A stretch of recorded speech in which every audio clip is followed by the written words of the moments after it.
Sir ফাইলটা check করে sign করে দেব।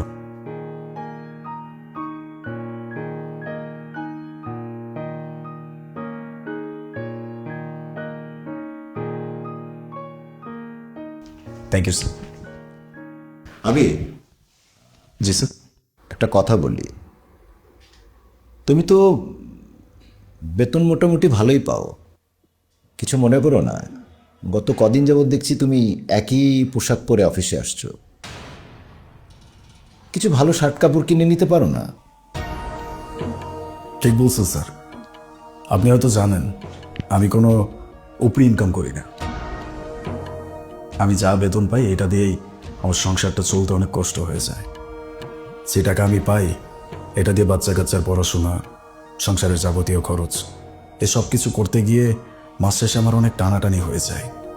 আমি কখনো কাউকে কিছু বুঝতে দেইনি, আর তাদেরকে আমি কখনো অভাব বুঝতে দেই না বলে তারা অনেক সময় ভাবে আমার হয়তো ইনকাম অনেক, কিন্তু আমি ইচ্ছা করে কিপটামি করে চলি।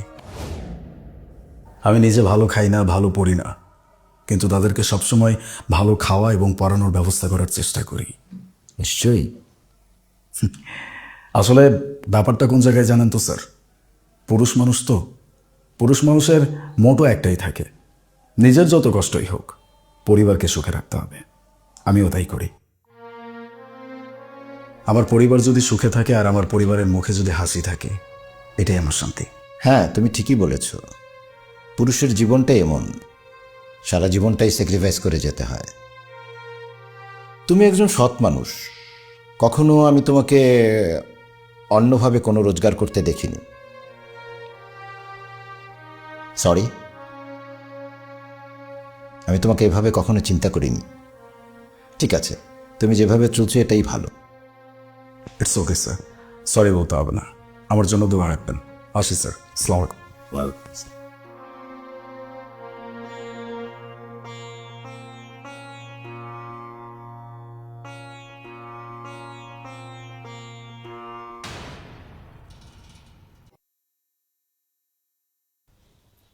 আবার সেই ছেঁড়া জুতো পরে অফিসে যাচ্ছ?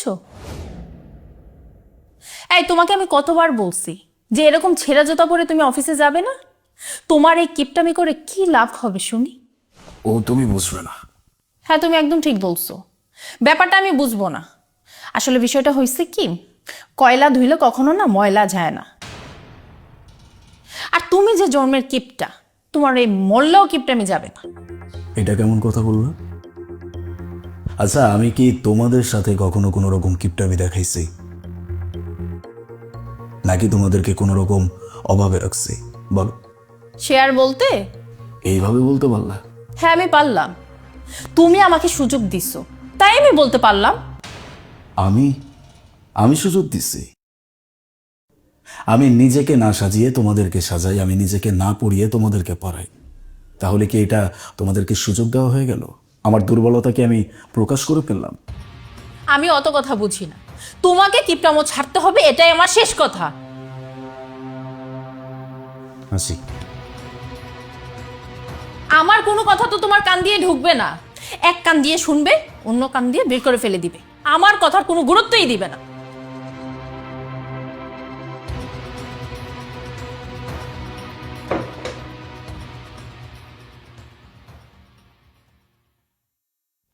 এখন রাত কয়টা বাজে খেয়াল আছে? রাত 11টা বাজে। কোথায় ছিলে এতক্ষণ? কি হলো, চুপ করে আছো কেন? আমি তোমাকে জিজ্ঞেস করছি কোথায় ছিলে, কোথায় যাওয়া হয়েছিল, বলো। কোথাও যাওয়া হয়নি। অফিসে কাজের প্রেশারটা একটু বেশি ছিল, এই জন্য লেট নাইট হয়েছে। আর বের হওয়ার পরে কোনো গাড়ি পাচ্ছিলাম না। গাড়ি পাওনি মানে কি? আমি যতটুকু জানি তোমাদের অফিসের সামনে সারা রাত গাড়ি চলাচল করে, আর তুমি বলছো গাড়ি পাওনি? মিথ্যা কথা বলার জায়গা পাচ্ছ না? গাড়ি পাই নাই, আবার পাইছিও। আসলে অনেক রাত হয়ে যাওয়ার কারণে বেশি ভাড়া দাবি করতেছিল, তাই আর কি হেঁটে হেঁটেই বাড়ি চলে আসছি। ও আচ্ছা, এই কথা। আবারও সেই কিপটামো। এই, তোমাকে কি আমি কোনোদিনও ভালো করতে পারবো না? তোমার মতো একটা ছোট লোক কিপটা মানুষ আমি আমার জীবনে একটাও দেখিনি। তোমার সাথে থাকতে না এখন আমার লজ্জা হয়। আমি কালকেই আমার বাপের বাড়ি চলে যাব। এতে তোমারই ভালো হবে। আমার পিছনে যে তুমি টাকাগুলো খরচ করছো, এগুলো তোমার থেকে যাবে, আর খরচ করতে হলো না। আর আমাকে নিয়ে তোমার ভাবতেও হলো না, তুমি নিজের মতো করে থাকতে পারবে। সোনিয়া, আমাকে ভুল বুঝে ওর সাথে ঝগড়া করতেছ। আমি ঝগড়া চাই না, শান্তি চাই। এই শোনো, আমার সাথে তোমার ঝগড়া করতে হবে না। আমি কালকেই বাপের বাড়ি চলে যাব। তোমার মতো কিপটার সাথে আমি আর থাকতে পারবো না। বাস সোনিয়া, বাস, অনেক হয়েছে। এই একটা কথা শুনতে শুনতে শুনতে শুনতে আমার কানটা ঝালাপালা হয়ে গেছে। কিপটা কিপটা কিপটা কিপটা। আমি কি তোমাদের সাথে কোনো কিপটা আমি করছি, নাকি তোমাদেরকে আমি কোনো প্রকার অভাবে রাখছি? আমাকে বলো, রাখি নাই তো। আরে বাবা, আমি কোনো ঘুষ খাই না। আমার শুধুমাত্র যে বেতনের টাকা, সেটা দিয়ে আমার পুরো সংসারটা চালাই কাপায়। আমার উপরে একটা টাকাও ইনকাম নাই। আর এই টাকা দিয়ে পুরো সংসারটা চালাইতে আমার যে কতটা হিমশিম খাইতে হয় সেটা আমি জানি। আর আমাকে বলতেছো কিপটা? তোমাদেরকে অভাব বুঝতে দেব না, এই জন্য আমার এই সব কাজ করতে হয়। আর সেই জন্য এখন আমার নামের সাথে কিপটা নামটা যোগ হয়ে গেছে। হ্যাঁ, এইটাই কারণ। আমি মাইলের পরে মাইল হাঁটি যেন তোমাদেরকে ভালো কিছু আমি কিনে দিতে পারি। আমি দুপুরে লাঞ্চের টাকা বাঁচা রাখি যেন সেই টাকা দিয়ে তোমাদেরকে আমি ভালো খাওয়াইতে পারি। আর দিন শেষে এই সব কিছুর জন্য শুনতে হয় আমি কিপটা। এটা আমার অপরাধ। আমি তোমাদেরকে ভালো রাখতে গিয়ে নিজে অপরাধী হয়েছি, আমি নিজে কিপটা হয়েছি। ঠিক আছে, কোনো সমস্যা নেই। পুরুষ মানুষ তো অনেক কিছু মেনে নিতে হয়। আমি অপরাধী, আমি কিপটা, আমি সব কিছু। তোমার যা করতে মন চায় তুমি করতে পারো, আমার কিচ্ছু বলার নেই। সত্যি কথা বলতেছি, আমার কিচ্ছু বলার নাই। কিন্তু এত দিনে এসে আমি একটা কথা বুঝতে পারতেছি, ভালোবেসে যদি মানুষকে কলিজাও ঘোনা করে দেই না, মানুষ বলবে লবণ কম হয়েছে। এটাই হচ্ছে। আসলে আমি বুঝতে পারিনি, আমি কখনো বিষয়টা এভাবে ভেবেও দেখিনি। তুমি তো আমার ভালোর জন্য, আমাকে সুখে রাখার জন্য এতদিন কিপটামো করেছো। আমি শুধু শুধু তোমাকে ভুল বুঝেছি।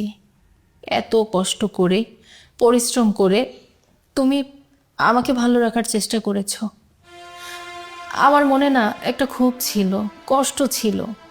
তোমার সহকর্মী যারা আছে সবাই গাড়িতে চলে, ভালো পোশাক পরে, কিন্তু আমার স্বামী কেন এগুলো করে না? সবসময় আমার মনে এই প্রশ্নটা কাজ করত। কিন্তু আমি এটা বুঝতে পারিনি যে আমার স্বামী একজন সৎ মানুষ। আমি তোমাকে নিয়ে গর্ব করি, আমার তোমাকে নিয়ে গর্ব হয়। তুমি আমাকে ক্ষমা করে দাও।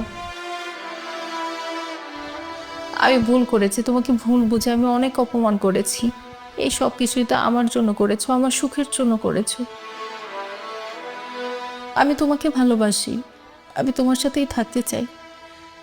তুমি আমাকে মাফ করে দাও। সোনিয়া, কখনো বলতে চাই না এই কথাগুলো তোমাদেরকে, বুঝতে দিতে চাই নাই, কিন্তু এই কথাগুলো আমি আর নিতে পারতেছিলাম না। কিপটা আমি নিজের জন্য কিপটা আমি করতেছি না। আমার নিজের কোনো চাহিদা নাই। আমার চাহিদা একটাই, যেন আমি আমার পরিবারকে ভালো রাখতে পারি। সোনিয়া, একজন স্ত্রী যদি তার স্বামীকে বুঝতে পারে তাহলে তাদের জীবনে আর কোনো কষ্ট থাকে না। আমি শুধু চাই তুমি আমাকে বোঝো, আমি তাতেই হ্যাপি।